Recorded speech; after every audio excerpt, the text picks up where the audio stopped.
Saturday, going to be the Lions' next preseason game. We expect to see some of the starters. It's obviously a pivot for Dan Campbell. The reason he's pivoting is I think twofold. One, there's no inter-squad scrimmages, right? You're not going to have, Washington coming to town and a couple of days of practice against them. That's where they were getting a lot of the work for the starters, preparing for the regular season. You don't have those anymore. So you're kind of going back to a days gone by where you've only got 3 preseason games now. So which game do you decide that you want to play your starters? We saw Cincinnati do it in the first game. I don't know what they're going to do in games 2 and 3. We've always seen Patrick Mahomes play in preseason games. I doubt we see that this year because he's recovering from the ACL. But the philosophy is at some point in the preseason, you've got to get good on good. And you don't necessarily want to do that at practice, because you're not getting the work done that you really want to get done. You'll do it in small spurts, but you need to see it more at game speed. Now, preseason games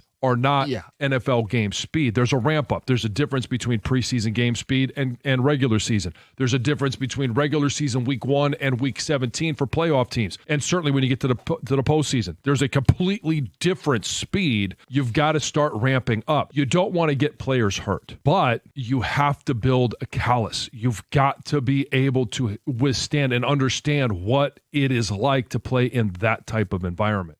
Yeah, so we talking good stuff here. So the Lions are talking about paying their starters whenever their next preseason game is. I know what's coming up. I know somebody that's going, so I don't really care. But shout out to them. But it gotta change something up. And I believe, I seen a video, and if I see it, I add it in there, where Brad, was interviewing with my man from WXYZ and stuff, and he was, talking about he wanted to do another pad to keep him in pads, but he knew the coach side of him wanted to take him. He took him out of pads or something like that. I was kind of watching a little bit of the video, and I kind of talk about that. But check out Detroit Lions Talk playlist, thumbs up the video, share the video, subscribe to the channel. But in general, bro, yes, adjustments has to be made. You going against somebody else in practice where a lot of guys are trying to make their name and they really trying to hurt you. You get out there with 3rd and 4th stringers or players from the other team. Yeah, you can say that in preseason, yeah. But they're probably taking way more snaps in the inner joint practices that they have. They're probably taking way more snaps and way more hits in those practices when you can just play preseason, play against each other and get the reps in. So yeah, it had to be a shift in philosophy because his ass is on the line. I told you that already. That Brad, they had ass on the line.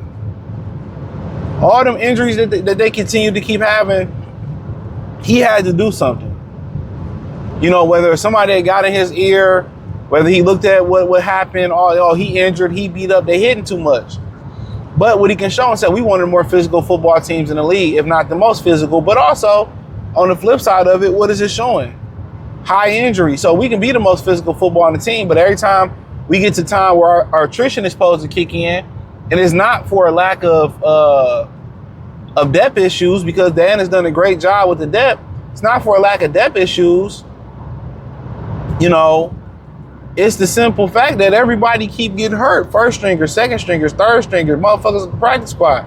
So he had to make an adjustment. So playing preseason and getting these guys ready, get them ready.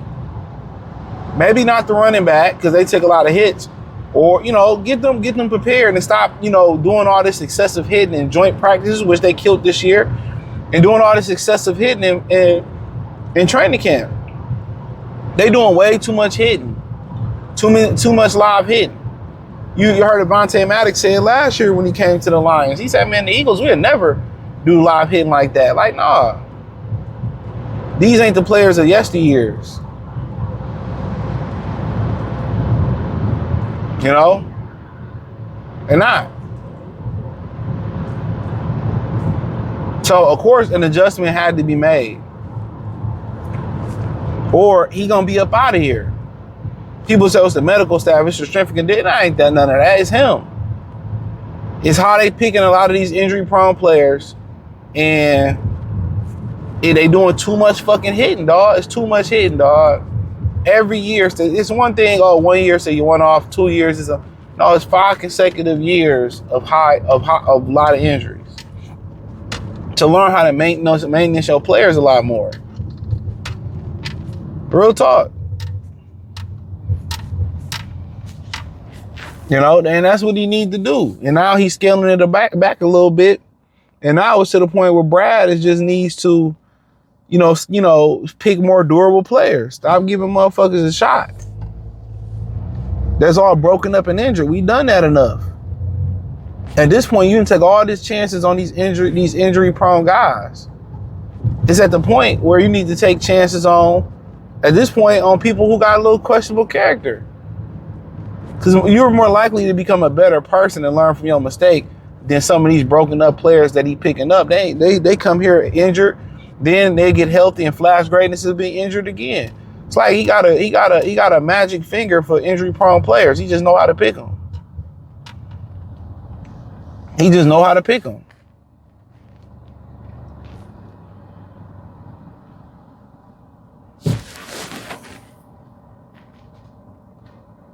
It's crazy to me. But so be it, bro. So be it. So they play the preseason. If somebody get hurt, he gonna be like, see, I told you guys. But you got to get them reps in. You know, Tom Brady just talked about how these guys need to be playing preseason. I mean, Shannon Sharp just spoke on it. Yeah, they need to get in that rhythm. Just to get in the rhythm here and there.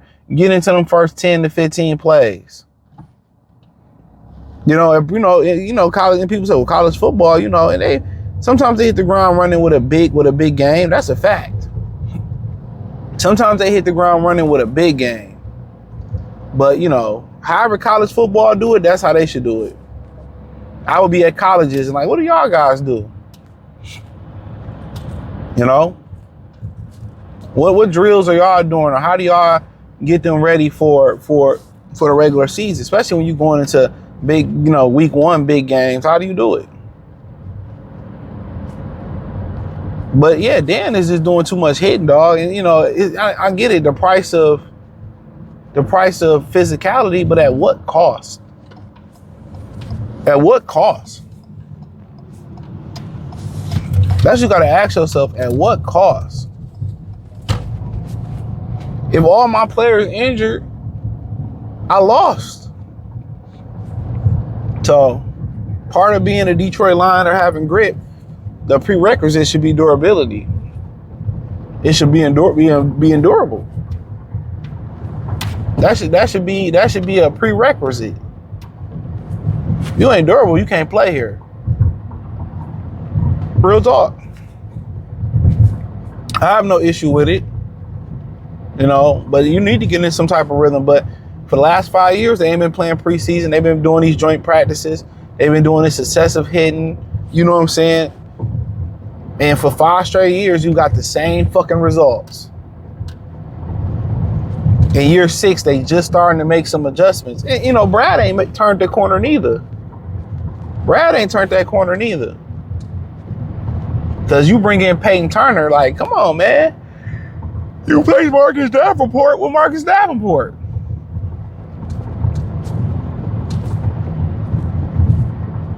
You know?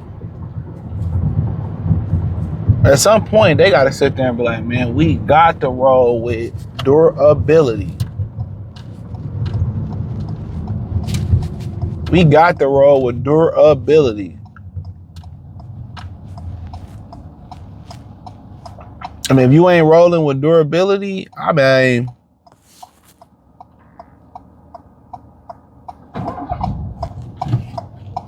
you know, you ain't gonna win a championship.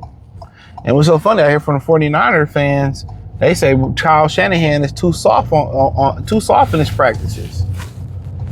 So obviously there's a mesh point there, you know. And whatever Philly is doing, maybe you need to look at what Philly doing.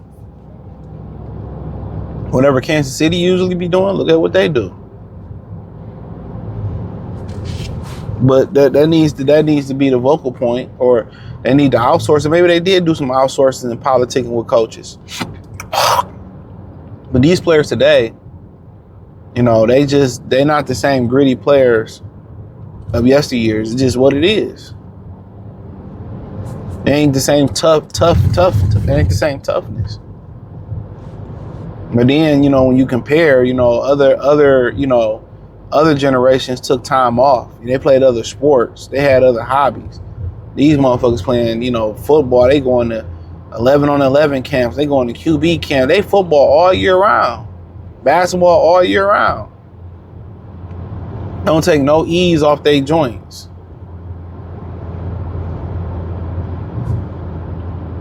You know?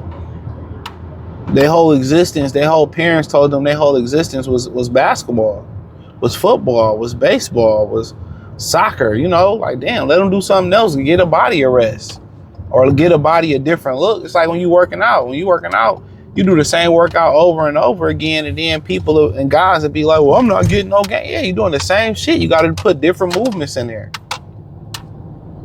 Or you got to change your cadence or your reps and your sets or do something different. You keep doing the same thing over and over again, you know, or the body is bound to adapt, you know? So, I mean, it is what it is or it is what it ain't.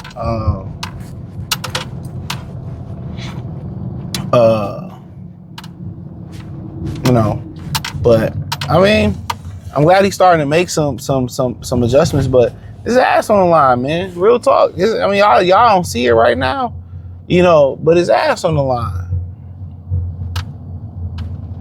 His ass is on the motherfucking line.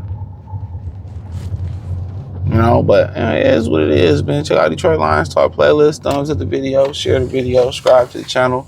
Next subscribe button is the bell icon button. Hit all notifications. Increase your chance. Get notifications. We go live or drop video. Let me know what you girls and guys think in the comment section. Peace.